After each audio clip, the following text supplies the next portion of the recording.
Straight ahead on UTD TV News, the latest on the homicide investigation of a former UTD employee. And students voiced their frustrations with how construction has affected parking around campus. Who will it be, the Seahawks or the Patriots? Our sports anchors give us their picks for the big Super Bowl game. All this and more coming up.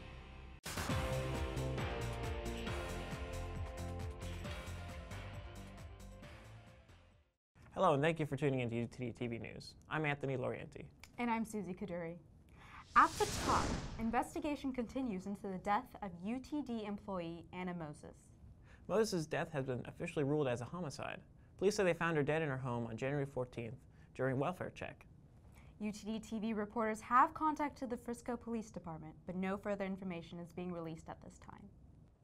An arrest was made in connection with the disappearance of UTD alum Christina Morris. 24-year-old ENRIQUE AROCHI is being held in a Collin County jail on a $1 million bond. Morris is still missing, but police say they have no reason to believe she is dead.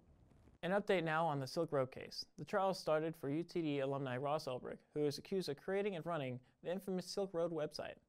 Ulbrich pleaded not guilty to charges of operating a continuing criminal enterprise, money laundering, computer hacking, and narcotics trafficking conspiracy. Happening now, the UT System Board of Regents is reviewing the university's plan to separate the ATEC and EMAC majors from the School of Arts and Humanities. And finally came to the conclusion that the best thing to do is simply declare success and spin out an entire new school. Check our website for the latest information on changes to the school. And be on the lookout, the university is transitioning from Zmail to Office 365. With Office 365, students will have 50 gigabytes of email storage and 1 terabyte of storage on the cloud. No need to worry though, your email address will not change. Parking is always a hot topic at universities, but this semester, UTD students may have a little more to talk about. With the construction on deck for this semester, some popular areas students park in may require different entrances. UTD TV reporter Stephanie Villarreal spoke with the students about frustration getting around campus. With a growing campus comes a lot of construction to update and improve the campus to meet all of UTD students' needs. Campus construction projects include the North Mall Enhancement Project, the new segment to Loop Road, and construction on the new Bioengineering and Science Building.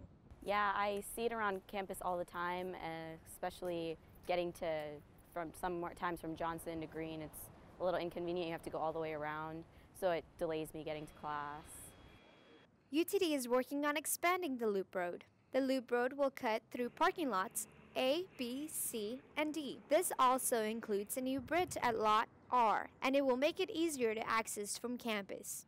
This might be one of the main reasons students are having a hard time finding parking.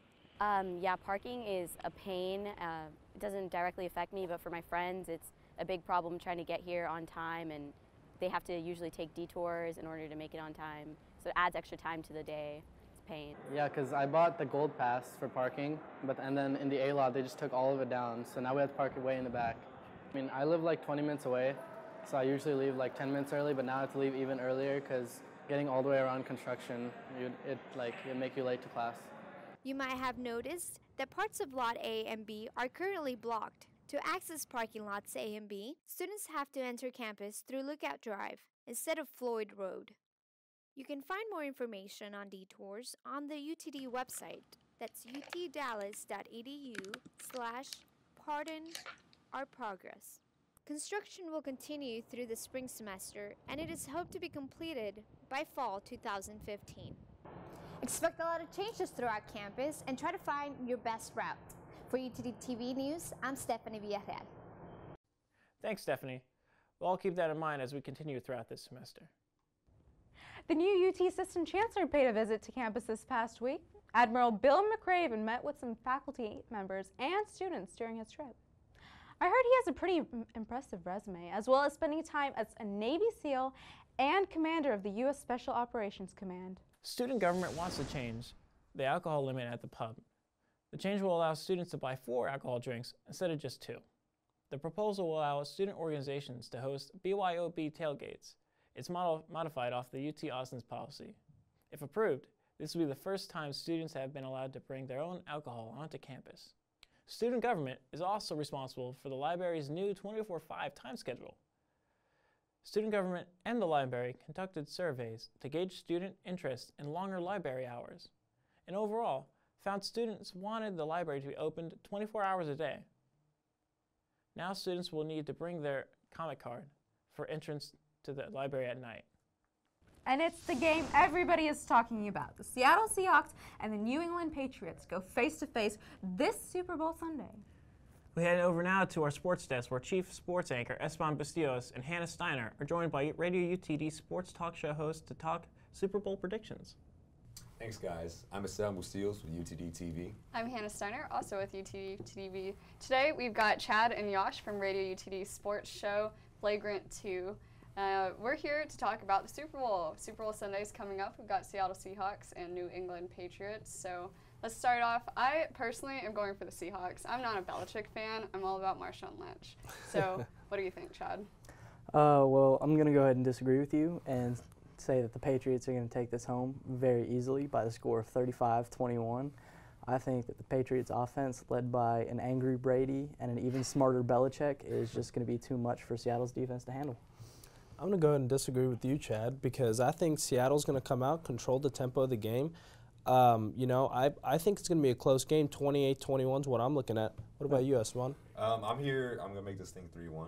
I'm going to say Seattle's going to take it 21-17. I think the momentum they've got from the championship game is going to be too much for anybody to handle, not to mention their secondary is going to be too hard for Brady to get through, and Marshawn Lynch is just too good of a runner. But, it's funny because Yash, last night on our sports show, said the Patriots are going to take it home 28-24. Yeah, I can change my mind. Is there a whole lot that we can really... He's got a couple days to change my mind, Chad. I really don't think that we should trust his opinion right now as valid. He's kind of a flip-flopper. We'll see Monday on the show, right? I guess we will. So make sure to tune in Monday at 6 p.m. on radioutd.com to hear Flagrant 2. Thanks for watching. Back to you guys. Thanks, Esteban and Hannah. Be sure to check out UTD TV News for more in-depth coverage of all local, regional, and national sports news. Well, Anthony, Super Bowl Sunday isn't just about the football game. Millions tune in just to watch the Super Bowl commercials designed to make you laugh or cry. My favorite commercial is the Doritos commercial. The guy dresses up as a Dorito Ninja and throws a Dorito Ninja star. Well, GoDaddy pulled its Super Bowl ad after several animal activists protested their lost puppy commercial. The ad showed a puppy finding its way home to its owners who had sold the puppy on a website hosted by GoDaddy.com. Well, the halftime show keeps the viewers on their toes as well. This year, Katy Perry is taking the 50-yard line. The interesting thing about this year's performance is that Katy Perry announced early on that she will not pay any money to be on the halftime performer. Anthony, I didn't realize that they had to pay to be on stage. Me neither. It's actually interesting. Thanks again for watching UTD TV. Be sure to join us next week for our Sportscast. Have a great day. For all things news, sports, and entertainment, visit us at utdtv.com.